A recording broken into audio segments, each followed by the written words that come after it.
So last time we have learned this variant of 人 meaning person, this stroke.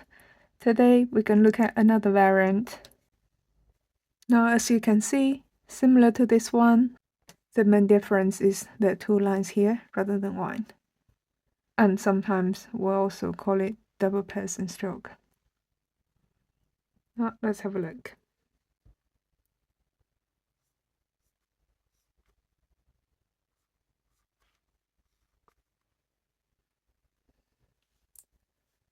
Háng, háng.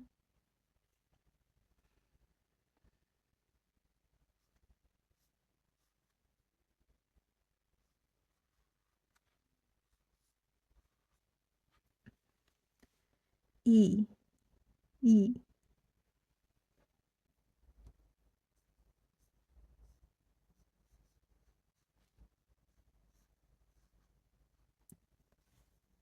De, de.